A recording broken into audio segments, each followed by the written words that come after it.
கெட்டி மேளம் சீரியல்ல என்ன நடக்க போகுதுன்னு பார்க்கலாம். வாங்க வீடியோக்குள்ள போலாம். வெற்றியை கோர்ட்டுக்கு கூட்டிட்டு வந்திருக்காங்க. அங்க திவ்யா வீட்ல வேலை செஞ்ச வேலைக்கார அம்மா கிட்ட சாட்சியா கூப்பிட்டு கேட்குறாங்க. இந்த தம்பி திவ்யாவை பார்க்கறக்காக வந்தாங்க. நாங்க எல்லாருமே பார்த்தோங்கிறாங்க. எங்க ஐயா வீட்டுக்கு வந்ததுமே நாங்க பயந்து போயிட்டோம். அதுக்கப்புறம் திவ்யா ரூமுக்கு போனாங்க. கதவை சாத்திட்டாங்க. ரொம்ப நேரம் கழிச்சதுக்கு அப்புறம் தான் வெளியில வந்தாங்க. திவ்யா அம்மா என் வாழ்க்கையே போச்சுன்னு ரூம்பை விட்டு அழுதுகிட்டு வந்தாங்க. அப்பதான் எங்களுக்கு தெரிஞ்சது இவரு திவ்யா அம்மாவை கெடுத்திருக்காருன்னு. அப்பதான் எங்களுக்கு எல்லாரும் புரிஞ்சுதுங்கிறாங்க. திவ்யா வீட்டுல வேலை செஞ்ச ஒவ்வொருத்தரையா கூப்பிட்டு விசாரிக்கிறாங்க. ஆமா, இந்த தம்பி அங்க வந்தது திவ்யா அம்மாவை கெடுத்துட்டாங்கன்னு சொல்றாங்க. அடுத்தது திவ்யாவை கூப்பிட்டு விசாரிக்கிறாங்க.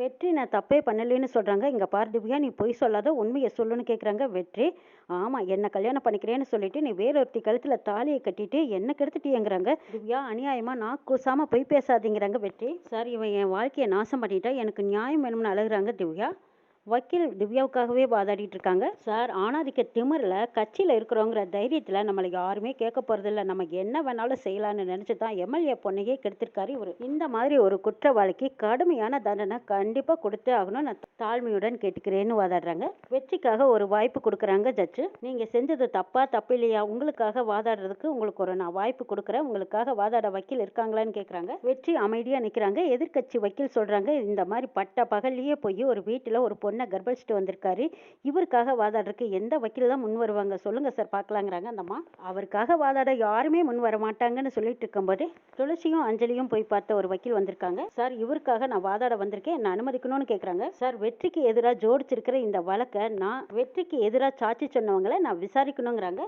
வெற்றி தப்பு பண்ணலைன்னு சொல்றதுக்கு ஆதாரம் இருக்கா, அதை நிரூபிப்பீங்களான்னு ஜட்ஜு கேட்குறாங்க.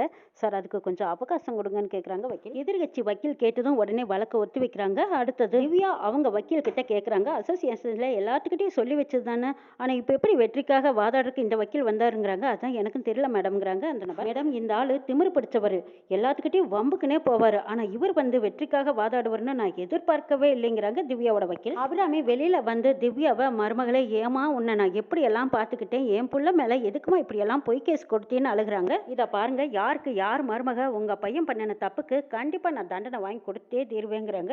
இதை பாருமா, என் பையன் இப்படி தப்பு பண்ணியிருக்க மாட்டான், அவனை பற்றி எனக்கு நல்லா தெரியும், நீ பொய் சொல்கிற, நீ இந்த கேஸை வாபஸ் வாங்கிருன்னு கெஞ்சுறாங்க. அப்புறம் ஈஸ்வரமூர்த்தி திவ்யா கிட்ட கேட்குறாங்க. இதை பாருமா, உங்களுக்கு எங்களுக்கு முன்பகை இருந்துச்சு, அதையெல்லாம் மறந்து நம்ம ரெண்டு குடும்பமும் ஒன்று செல்லலான்னு நினச்சோம், ஆனால் விதி இப்படி விளையாடிடுச்சு, இதுக்கப்புறமும் திரும்பவும் நமக்கு எதுக்கு பிரச்சனை, பேசாமல் இந்த கேஸை வாபஸ் வாங்கிருங்கிறாங்க. திவ்யாவோட வக்கீல் சொல்கிறாங்க, இதை பாருங்க, இதுக்காகவே உங்கள் மேலே ஒரு கேஸை போட்டாகணும். என்ன சார் நினச்சிட்டு இருக்கீங்க, கேஸ் கோர்ட்டுக்கு வந்ததுக்கு அப்புறமா இப்படியெல்லாம் பேசிட்டு இருக்கீங்க, அவங்கள எதுக்காக நீங்கள் கன்வின்ஸ் பண்ண பார்க்குறீங்க, உங்கள் பையன் பண்ணின தப்புக்கு கண்டிப்பாக நாங்கள் தண்டனை வாங்கி கொடுத்தே தருவோங்கிறாங்க. இவங்க கிட்ட எல்லாம் நீங்கள் பேசிகிட்டு இருக்க வேண்டாம், வாங்க போகலான்னு அந்த வக்கீல் அம்மா கூட்டிகிட்டு போகிறாங்க. திவ்யாவும் அங்கேருந்து போகிறாங்க. ஐயோ திவ்யா, என்னம்மா இப்படி அநியாயமாக என் பிள்ளை மேலே பழி சுமத்திட்டியேன்னு சொல்லி அபிராமி அம்மாவும் ஈஸ்வரமூர்த்தி அழுகிறாங்க. துளசிக்கிட்டையும் அஞ்சலிக்கிட்டையும் வெற்றிக்காக வாதாட வந்த வக்கீல் சொல்கிறாங்க, இதை பாருமா, அந்த கட்சிக்காரங்க நிறைய பொய் சாட்சி சொல்றதுக்கு ஆதாரங்களை திரட்டி வச்சிருக்காங்க, அதையெல்லாம் உடைக்கணும்னா அங்கே என்ன நடந்ததுங்கிற உண்மையை தெரிஞ்சு நம்ம கோர்ட்டில் நிரூபிக்கணுங்கிறாங்க. அப்பதான் நம்ம இந்த கேஸில் ஜெயிக்க முடியும்னு வக்கீல் சொல்லிட்டு இருக்கும்போது அங்கே வெற்றி வந்து துளசியை கூப்பிட்றாங்க. வக்கீல் வெற்றியை கேட்குறாங்க, ஆமாம் நீங்கள் எதுக்காக அங்கே போனீங்கன்னு கேட்குறாங்க. அங்கே நடந்த விஷயத்தை வெற்றி சொல்கிறாங்க. அவ திவ்யா எனக்கு ஒரு வீடியோ அனுப்பியிருந்தா, நீங்கள் இங்கே கொஞ்ச நேரத்தில் வரலைன்னா நான் செத்துடுவேன்னு ஒரு வீடியோ அனுப்பியிருந்தா, அந்த வீடியோ கூட என்னோட ஃபோனில் தான் இருக்குங்கிறாங்க வெற்றி. ஓ அப்படி, அருமையான ஆதாரமாச்சு, அந்த வீடியோவை எடுங்க, இது போதுமே நமக்கு அப்படின்னு வக்கீல் கேட்குறாங்க. அப்போ போலீஸ்கிட்ட தான் வெற்றியோட ஃபோன் இருக்குது, அந்த ஃபோனை வாங்கி பார்க்குறாங்க. அதில் டெலீட் ஆயிடுச்சு. மேடம், இதில் ஒரு தடவை வந்ததும் அதை டெலீட் ஆகிற மாதிரி அவங்க அனுப்பியிருக்காங்க, இப்போ ஃபோனில் அந்த வீடியோ இல்லை மேடம், ஆனால் நீங்கள் என்னை நம்புறீங்களா அப்படின்னு துளசியை கேட்குறாங்க. உங்கள் மேலே நம்பிக்கை இருந்ததுனால தான் உங்களுக்காக நான் வாதாட வந்திருக்கேங்கிறாங்க துளசி. வெற்றி, உங்களை பற்றி எனக்கு நல்லா தெரியும், எனக்கு கஷ்டமான சூழ்நிலையிலும் கூட என் கூட நின்று உதவி இருக்கீங்க, எப்போவுமே நீங்கள் என்கிட்ட தரக்குறைவாக நடந்துக்கிட்டதே. இவ்வளவு நாளாக உங்கள் வீட்டில் ஒரே ரூமில் இது நாள் வரைக்கும் நான் தங்கியிருக்கேன், நீங்கள் என்ன தப்பான பார்வை ஒரு பார்வை கூட பார்த்ததில்லை, அப்படி இருக்கும்போது இன்னொரு பொண்ணுக்கிட்ட போய் தப்பாக நடந்துக்கிட்டீங்கன்னு சொன்னால் அதெல்லாம் என்னால் ஏற்றுக்கவும் முடியாது, அதை நம்பவும் முடியாதுங்கிறாங்க துளசி. நான் இருக்கும்போது உங்களை எப்படியும் இந்த கேஸ்லேருந்து வெளியில் கொண்டு வருவேன், நான் உங்களை தப்பாக நினைக்க மாட்டேங்கிறாங்க, எனக்கு இது போருங்க, உங்கள் மனசில் நான் நல்லவனாக இருக்குனால அது வரைக்கும் எனக்கு சந்தோஷங்கிறாங்க வெற்றி. அஞ்சலி வெற்றிகிட்ட சொல்கிறாங்க, இதை பாருங்க வெற்றி, நீங்கள் ஒன்றும் கவலைப்படாதீங்க, நம்ம லாயர் எப்படி இருந்தாலும் உங்களை வெளியில் எடுத்துடுவாங்க, உங்கள் மேலே இருக்கிற கேஸை உடைச்சு கண்டிப்பாக நீங்கள் வெளியே வரத்தான் போகிறீங்க, நீங்கள் கவலைப்படாமல் போங்கங்கிறாங்க அஞ்சலி.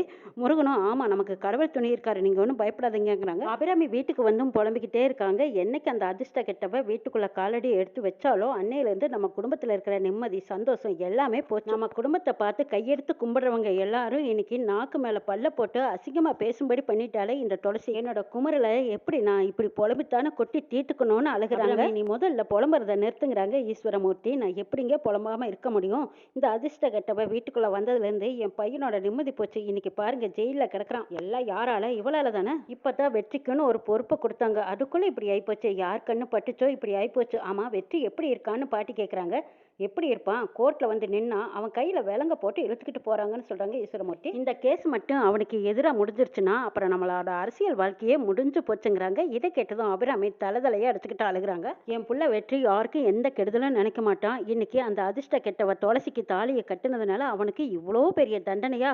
அப்பதான் துளசி வீட்டுக்குள்ள வர்றாங்க. அவங்கள பார்த்ததும் அபிராமி அம்மா கரிச்சு கொட்டுறாங்க. வர்றா பாரு, என் பிள்ளைய ஜெயிலுக்கு அனுப்பிச்சிட்டு எதுவுமே நடக்காத மாதிரி இந்த வீட்டில் நடமாடிக்கிட்டு இருக்கா. இது எதுவுமே நடக்காத மாதிரி உன்னால எப்படி இப்படி நடமாட முடியுது?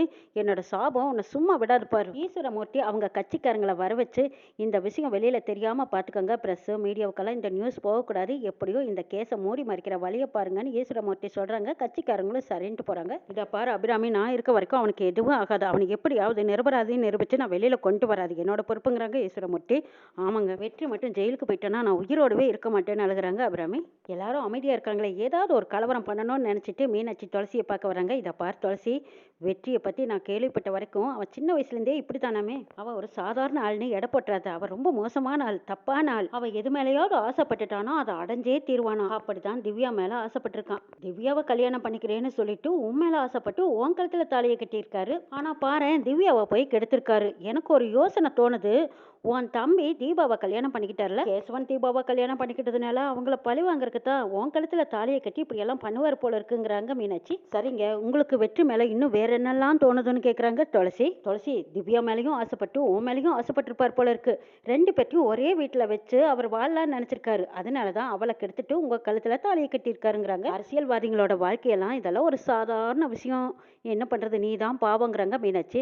அடடா, என் மேல நீங்க ரொம்பவே பரிதாபப்படுறீங்க அக்கா. இதை பாருங்க, எனக்கு ஒரு நல்லது நீங்க சொல்ல வேண்டாம். இந்த டிவியில வருது, சோசியல் மீடியாவில் வருது, அதையெல்லாம் தாண்டி நீங்க அதையெல்லாம் நம்பிட்டு என் மனசை கலைக்கிறதுக்காக வந்திருக்கீங்க. வெற்றியை பத்தி எனக்கு நல்லா தெரியும். உங்களால எனக்கு உதவி செய்ய முடியாதுங்கிறது எனக்கு தெரியும். உங்க வேலை என்னமோ அதை பார்த்துக்கிட்டு நீங்க போய்கிட்டே இருக்கலாம். குற்றவாளி இல்லைங்கிறத நிரூபிச்சு துளசி எப்படி வெளியே கொண்டு வராங்கன்னு நாளை பார்க்கலாம்.